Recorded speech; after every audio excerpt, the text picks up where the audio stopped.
Good day and welcome to this fourth and last Sunday of Advent. I've entitled this message after an African proverb which says, if you want to go alone, you'll go quickly. But if you want to go far, you will go with others. And the reason why I've chosen this proverb is that it illustrates the way in which God has chosen to act in our salvation. This means that God has not chosen to act alone or to do things alone without consulting human beings.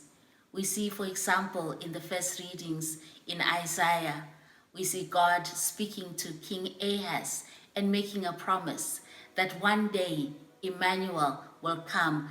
That one who represents the presence of God will come and be with humanity.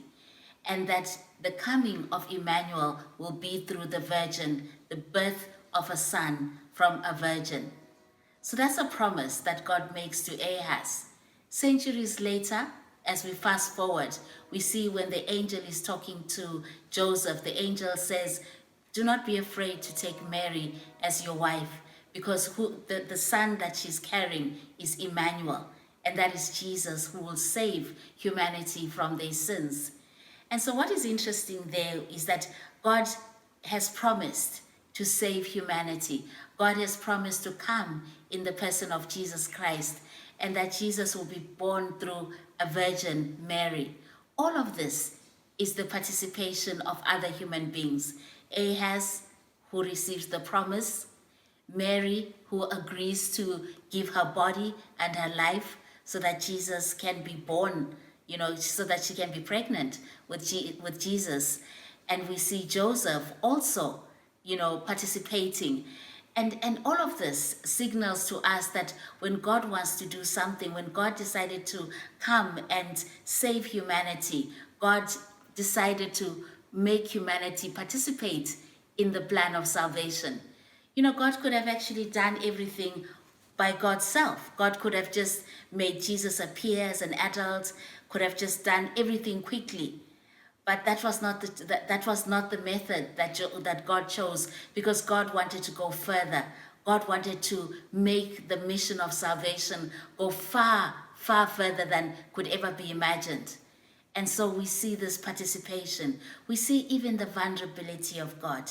God almost waiting on human beings, the objects of salvation, to participate with God, inviting human beings, asking for them to see whether they will be willing to participate. That's an extraordinary vulnerability from God's part.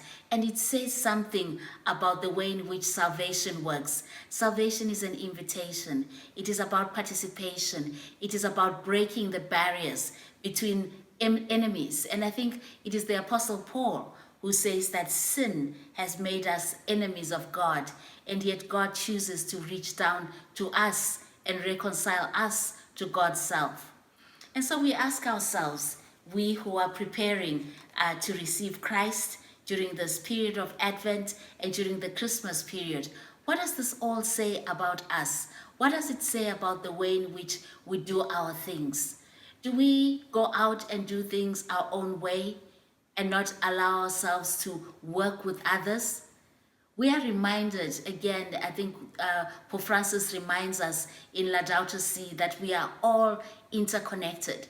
So it means that whatever actions that we do, we need to involve other people. We need to reach out. We need to be vulnerable.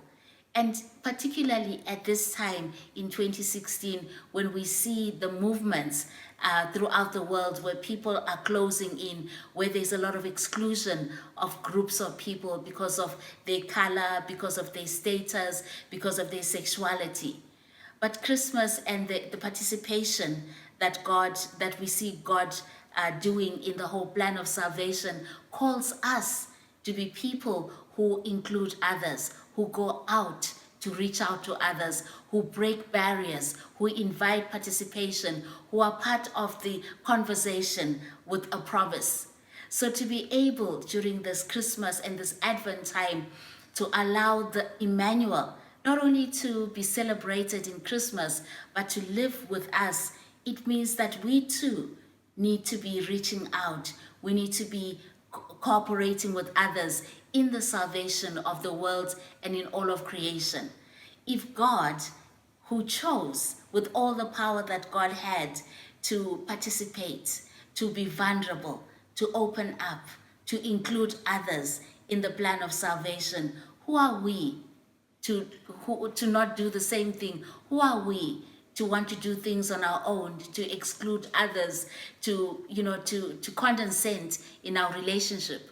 If we are to be those who bring Emmanuel to the world, we need to be those that are vulnerable, those that are inclusive, those that go through the barriers, reach out to our enemies, so that we can work together in the salvation of the world.